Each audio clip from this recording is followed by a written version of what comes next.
What's the story behind the lion mask?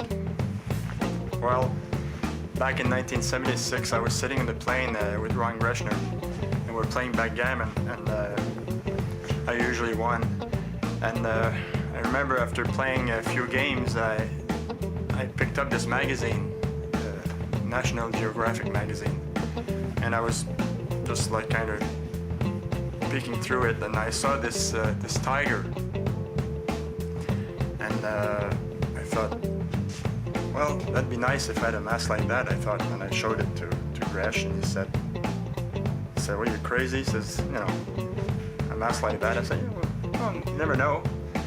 So that was the start of it, and I took the magazine with me. After we left the plane, I stole it from the plane, and I went home and I kind of looked at it for a couple of days, and in my mind I was thinking,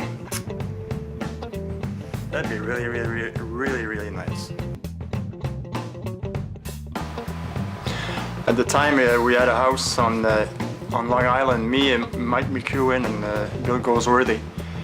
And I remember sitting in the living room with the magazine, and I thought to myself, wow, I really like a mask like that. And I showed it to Bill and I showed it to Mike, and they thought, man, you're crazy, that'll never work. I said, no, I'll never know. And I'm sitting there, and so I picked up the phone and I called Greg Harrison, and I said, listen, I have this photo of a tiger, and I would like to have a mask like that.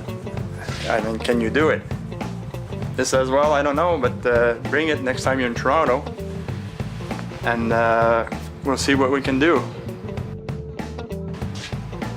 When I went to his house, I showed him the magazine, and I said, can you do this?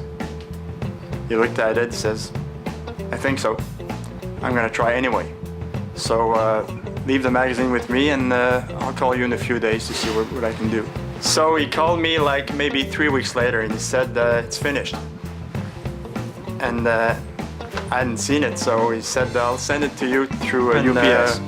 I'm sitting in the living room, and then I opened it. I didn't show it to anyone. I looked at it and I thought, wow, it's fabulous. So I took it to the rink, Madison Square Garden, and I remember walking into the rink. I had my box and nobody asked me anything, so I just walked into the dressing room, I put it under my seat, and I left it there.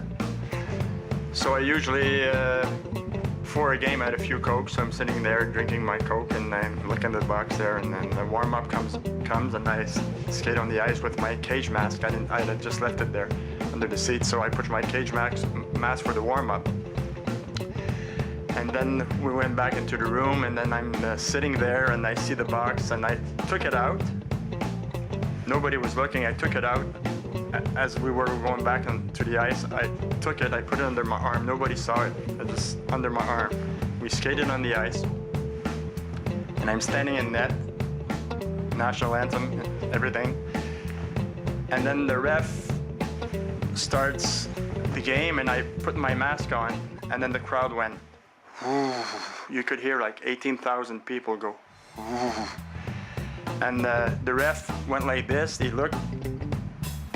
He didn't start the game. They just skated down towards me.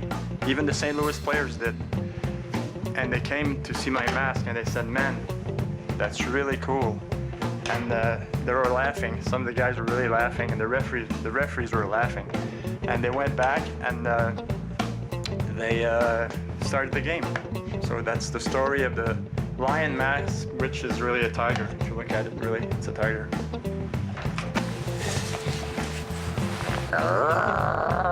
Go.